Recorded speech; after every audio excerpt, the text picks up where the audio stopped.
Government tells its citizens to drop guns at churches and get paid. Anambra State Governor discloses why Nnamdi Kanu's release will not end insecurity in the southeast. NSIB uncovers regulatory violations in Port Harcourt helicopter crash. Edo Governor under fire for suspending local government area chairman over 800 million monthly fund. And details now.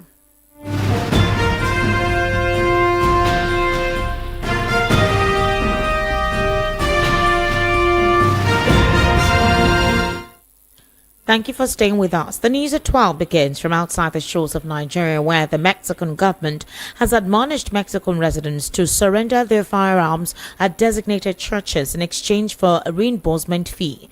The new initiative aimed at citizen disarmament was announced on Tuesday by President Claudia Sheinbaum, who urged community members to engage in the Yes to Disarmament, Yes to Peace initiative.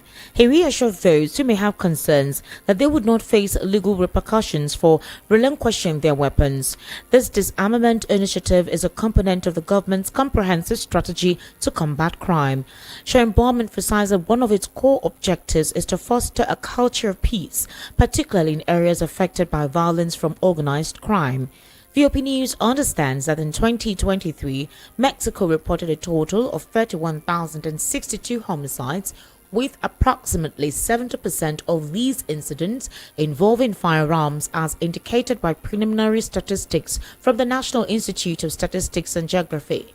Former President Andrés Manuel López Obrador noted that nearly three-quarters of the homicides are associated with confrontations between criminal organizations vying for control over transportation routes and drug markets. The Mexican government also links the surge in violent crime to the influx of illegal firearms smuggled from the United States. In response to this issue, Mexico has initiated legal action against arms dealers in the United States, with the U.S. Supreme Court scheduled to review the case's admissibility on Friday.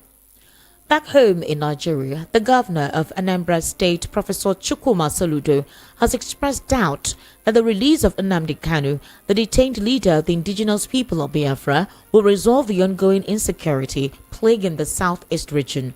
Speaking during a press briefing at the Governor's Lodge in Amobia on Tuesday, Soludo stated that the Biafran agitation had been hijacked by criminal elements who now exploit the struggle and Kanu's name as a cover for their illicit activities. He explained that these criminals had ventured into armed robbery, kidnapping, cultism, and other illegal acts far removed from the original Biafran cause. Soludo lamented that criminal elements have tasted blood and are now driven by a hunger for money, not liberation. The governor emphasized that IPOB, as well as its leader Nnamdi Kanu, very recently have been under a siege of conspiracy whereby members are not prescribed to continue much later. In a situation where this has happened on several occasions, he called for a renewal of authorship and professionalism in handling the cases so far. Also, he called out members within the constituents, especially in Anambra State, to embrace this new challenge in working together, ensuring that the release of Nnamdi Kanu as well as insecurity in the southeast ends as soon as possible. The governor is also revealing that even if Nnamdi Kanu is released, he believes it is unlikely that the criminals would heed to his call for peace. Kanu and IPOB, according to him, have repeatedly dissociated themselves from these criminals. Soludo explained that even if Nnamdi Kanu is released today, he is not sure they would listen to him because what they now pursue is wealth, not liberation. He revealed that over 99% of the criminals arrested in Anambra over the past 2 years were Igbos, with more than 70% of them being non-indigenes of the state. The governor decried the complicity of some local communities, accusing them of harboring the criminals. To address the security challenges, Soludo announced the launch of Operation Udo Gachi, which means Operation Peace Shall Reign, a new statewide security initiative scheduled to kick off after January 25. According to him, Operation Udogachi, the initiative is to deploy 163 branded vehicles for stop and search operations and leverage advanced surveillance technology to track criminals and clear them out of the forest. He noted that trained forest guards would work alongside vigilantes and local government authorities to reclaim the forest from criminal gangs. Soludo therefore appealed to religious leaders, traditional rulers, and community residents to support the government's effort to rid the state of crime. He stressed that insecurity must be tackled collectively, with citizens playing an active role in identifying and reporting suspicious activities.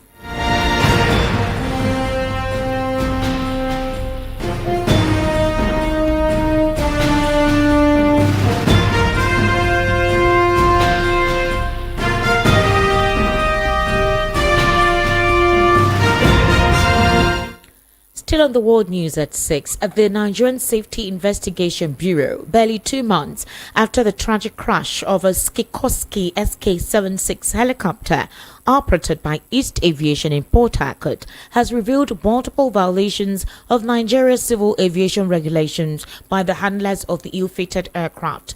The helicopter, contracted by the Nigerian National Petroleum Company Limited, plunged into the Atlantic Ocean near Bonifinima off the coast of Calabar on October 24. It carried 6 passengers and 2 crew members. While 5 bodies have been recovered, 3 remain unaccounted for. Addressing journalists in Abuja on Tuesday, the NSIB Director General Alex Bade disclosed that the helicopter was not equipped with a flight data recorder, a requirement under Part 782 of the Nigeria Civil Aviation Regulations Act 2023.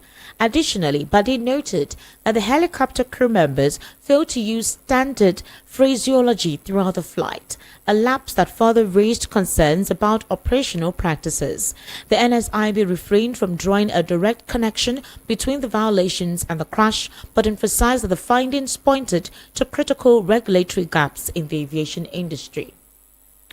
Still on the world news at 12, Pascal Obi, a former member of the House of Representatives who represented Idiato North and South Federal constituency, has defected from the Labour Party to the All Progressives Congress.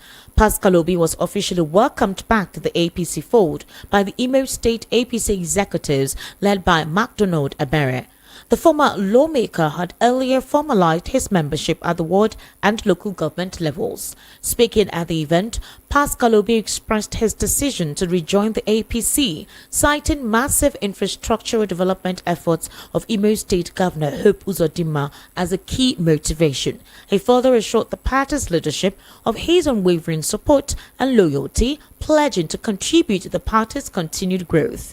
In his remarks, the APC State Chairman MacDonald Abere welcomed Pascal Obi back to the party and commended him for his decision to return. The event was attended by several political stakeholders from Idiato South, underscoring Obi's influence in the region. And still on the world news at 12, the suspension of all 18 local government chairmen and their vice chairman in Edo State has been tied to an alleged bid by the state governor to control an 800 million naira monthly special security and environmental fund. A leaked letter dated December 5, 2024 from the Ministry of Local Government, Community and Chieftaincy Affairs instructed that the November allocation of the fund should not be utilized until further directive from the governor. Critics claim the directive is a reason for the escalating conflict between the governor and the local councils. The timing of the suspensions has raised eyebrows, coming just days after the directive was issued. Legal experts argue that freezing local government funds contravenes a recent Supreme Court judgment affirming the financial autonomy of local government. Tensions reportedly fled after the governor demanded detailed account statements from the council chairman, a move deemed unprecedented and legally questionable. When the chairman resisted, sources suggest the governor resorted to suspension as retaliation.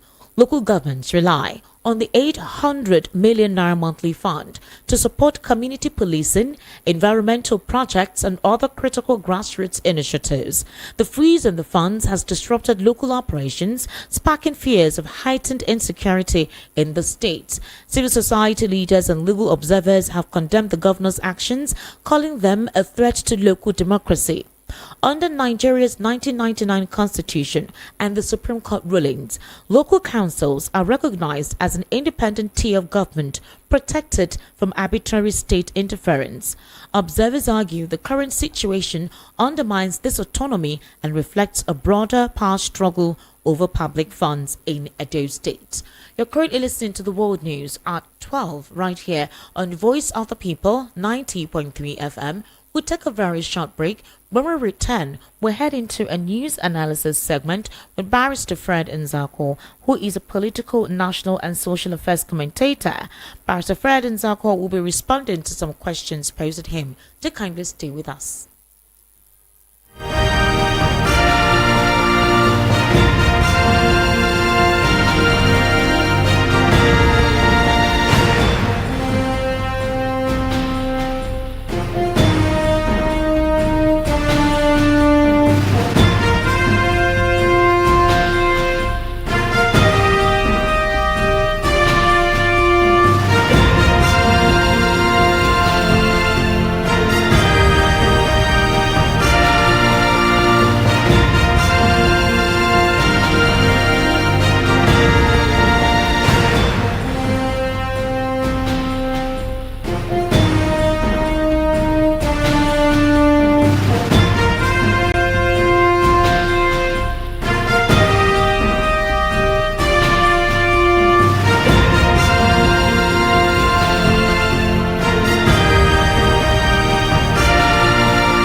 Thank you for staying with us. You're still on to the World News at 12 right here in Voice of the People 90.3 FM. I actually have Barrister Fred Nzako joining me via the telephone. Barrister Fred, thank you for finally joining us. Barrister Fred Nzako, can you hear me? Thank you for finally joining us today. Thank you. Good afternoon. Yes, good afternoon. Barrister Fred, let's start off with what the governor of Anambra State, Professor Igbo-soludo, recently disclosed. Now, there's a launch of Operation Udogachi, meaning peace shall reign, by the end of January 2025. And he said that despite Nnamdi Kanu's release, even if Nnamdi Kanu is released today, that he doesn't see the insecurity in the southeast ending even with that release. And this has actually skyrocketed conversations about the release of Nnamdi Kanu being attributed to the fact that when he is released, the insecurity currently bedeviling the southeast will be curtailed. What do you have to say to this? It is very surprising to hear that Professor Soludo, the governor of Anambra State, will make such an assertion, because it is on record that Soludo has been at the vanguard championing the release of Nnamdi Kanu. In fact, in some strategic locations in Anambra State, especially at the state capital, Ota, there are big billboards and posters advertising his request for the release of Nnamdi Kanu, asking that such a release should not only be a gift to the Southeast, but is supposed to bring security and peace around the region. So it is really very curious and very surprising that Professor Soludo will turn around today to make such a statement to the fact that such a release will not bring down the level of insecurity in the Southeast. In the first instance, Professor Soludo, yes, he's a governor.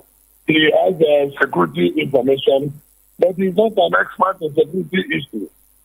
Those who know, who have been on this issue of security around the Southeast have advised the federal government that so many people are hiding under the banner of self-determination agitation, under the banner of IPOD, under the banner Fernando Kano's ideology to perpetrate evil. And it becomes very difficult to know who the real criminals are.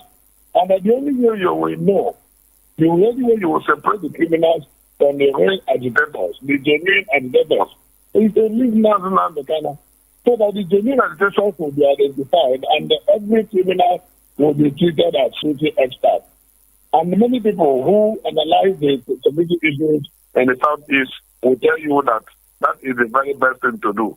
So it is really very curious that Soludo will express such a view. And some people believe that he possibly may have been misunderstood or be quoted out of context. But if what the writer or the newspaper or the reporter has quoted is what exactly he said, then one will wonder why would he begin to think in that direction.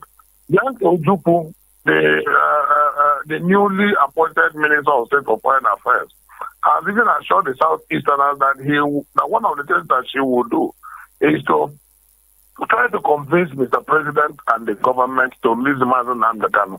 In fact, he got to the extent of giving an assurance that before long, Nnamdi Kanu will be released. Many people who are asking for his release are doing so not only because of the respect for his fundamental rights and the respect for the voices of reason and the respect for the provisions of our constitution, but also to ensure that there is an arrest of the insecurity situation in the Southeast. So why would anybody now begin to say that his release will not help the situation? I think I completely disagree with the governor on that regard. Okay, I remember speaking with you before the commencement of the World News, and you questioned if that is a statewide initiative or it's a military intervention in the Southeast. And the major question is whether it's a military intervention or is a statewide initiative, as he actually claims. Are we sure we will not see a repetition of what transpired in Imo State with Ebiwagu?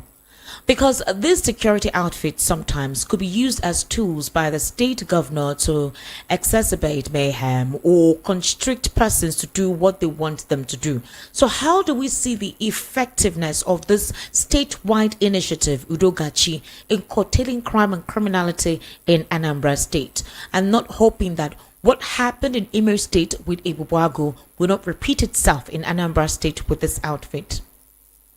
You recall that the military had once launched an operation in the Southeast, which was codenamed Operation Python Bite. Mm-hmm. And we criticized the codenaming of that operation. The nomenclature of the operation was massively criticized by analysts, which I remember that I was one of those who initially and firstly criticized it because we said that you cannot come to save the people and use the name of a python in the process. It was at the same time that the military had the operation they called Operation Lafiadole in the theater of war in the Northeast. And my question was, why would the military use a benign name like Lafiadole and come and use such an aggressive name like Operation Python Dance in the Southeast, where, of course, you cannot dance with a python and expect not to be hurt or swallowed. And that means that the psyche of the people that they claim to have come to steal, they have brutalized their psyche. And of course, that is why you will see various military checkpoints harassing the people and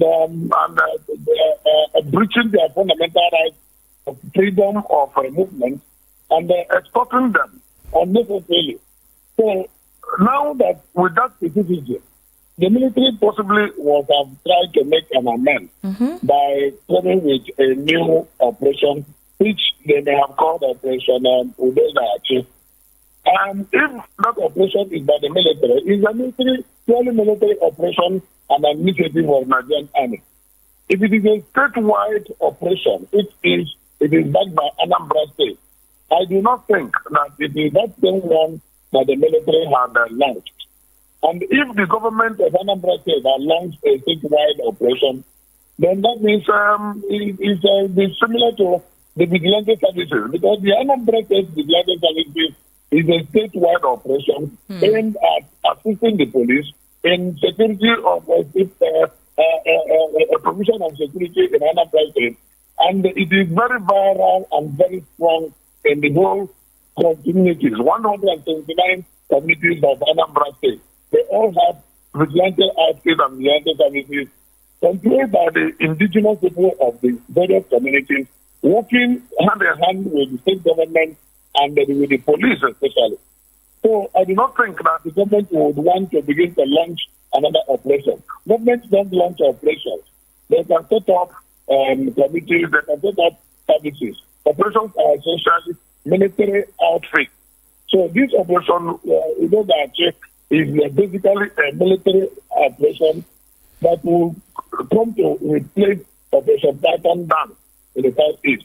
But then, whatever it is worth, what is important is that we cannot continue to repeat the same mistake and expect a different result. The Nigerian himself has said that the very moment he is released from detention, he will work for the security and the safety of the people of the southeast. So how else are we going to begin to present this matter that we need to now become out? Not only that his own influence will be positively connected towards securing the southeast, but we will be able to separate the true agitators from the criminals, and we will now attack the criminals directly. The southeast Ebubago can be likened to the Amotebu version of the southwest. It is a collective government interest, government of services, security outfit of the 5 southeastern states. It is not strictly an initiative of one state, just like you have the Amotebu in the southwest. Now, there is always an issue of ideological differences and operational differences between the southeast Ebubago and the Eastern Security Network, which is also a non-state actor that is also geared towards securing the people of the southeast. And that one is the security arm of IPOB. And those who don't believe in IPOB will obviously not believe in the ESM, the Eastern Security Network. And the ESM themselves and IPOB will also not believe in the efficacy of the Bible. And you now continue to have that clash of ideology, clash of operational differences. And that is why you don't have that seemingly organized system that will ensure the security of the Southeast. The people in IPOB do not believe that the Bible can do the work. The people in Ebubago do not believe that TSM can do the work because the federal government has used a very terrible, mischievous appendage to tar the integrity of IPOB and call it, and officially brand IPOB a name that they do not deserve. So officially, those who want to play good boys with the federal government will not want to do anything with IPOB and its security outfit, the ESL. But the real issue is the people of the Southeast need security.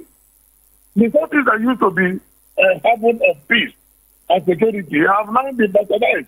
They don't think that IPOB has become one of the most insecure environments in the entire country, which of course is can be likened to one, failure of federal government to do what they are supposed to do with the people of the Southeast, and two, failure of coordination between the state and the non-state actors. The government cannot do it alone, and that is why the vigilante services are there to assist the police. We have not gotten virile authority to have a police system at the state level. So what can be likened to the police system is the vigilante services. But because they are not strictly police, they cannot be referred to as police, and they cannot act as police. They at best they act as informants to police and assist the police to do some little work because there is a limit to the kind of firearms that they carry. And once you can limit their own firearms, you also limit their operational capacity. All right. And that is why when we talk about the need for state police, these are part of the reasons. All right. Barrister Fred Nzako. We need to harmonize all these differences to ensure that Southeast is robustly secured. All right. Now, the suspension of 18 local government chairmen in Edo State has been tied to an alleged bid by Governor Okpebolo to control 800 million naira monthly allocation. If you recall, the recent Supreme Court ruling actually argues right now under Nigeria's 1999 constitution that local councils are now recognized as an independent tier of government and they are protected from arbitrary state interference. So now that this local government chairman, or rather they are under fire for he is under fire for suspending the allocation given to local government chairman, is he not under breach of the 1999 constitution? Does that not warrant an impeachment process? Barrister Fred, are you there? Yes, the reason why Governor Pebolo, his government tried to remove all the 18 local government chairmen is simple. There's no need denying the obvious fact. I don't like behaving like the estate. The 18 local government chairmen were appointed or imposed, elected by the outgoing government, the government of the former governor, Abaseki, Godwin Abaseki. The local government chairmen are mainly PDP people. And Okpebolo does not want to have the patience for them to exhaust their office, their terms of office, before they are removed. And he now went to use the instrumentality of the House of Assembly to sack them, which is wrong, both in law and in practice, and a breach of the provisions of the Constitution, and a breach of the pronouncement of the Supreme Court. Governor Okpebolo must be advised to toe the line of dignity and do what he's supposed to do. Have patience, let their office be exhausted, then he will conduct an election. And if eventually those ones who are there now were not elected officials, then he should roll out his timetable for conduct of election. If, for example, those local government chairmen were only appointed as caretaker heads of their various local governments, it's the same way you have it in Anambra and in many other states that have not conducted local government election. But if eventually they were elected, whether the election is right or wrong, which of course you know that there's no local government election in Nigeria that is right, we are all living in denial. It is mainly anointment and appointment and the selection by the various governors in the various states. There's no credible election. But at least if there was an election at all, then he has no right in law to remove them from office until their tenure of office is exhausted. Barrister Fred Nzakwa, I want to say thank you so much for taking your time to give us your perspective on some of the questions posed at you in the World News at 12. I sincerely do appreciate your input. Many thanks. Thank you very much. And now to wrap up the world news at 12, here again are the top stories. I heard that Mexico's government has disclosed to its citizens to drop guns at churches and get paid.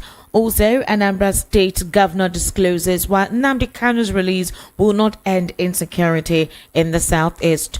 NSIB uncovers regulatory violations in Port Harcourt helicopter crash.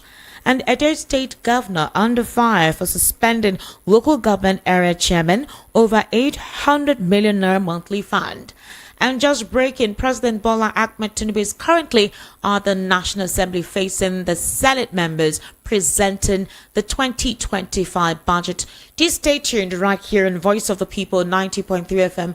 On our following programs, we're going to give you an update on what the budget presentation is all about, the proceedings involved. If there is any drama that unfolds, we'll give you all the details here. Stay tuned for the world news at 6. Choma Innocent will be on board to give you a breakdown of what this budget presentation is all about and the reactions thereof. Do have a wonderful day. Good afternoon.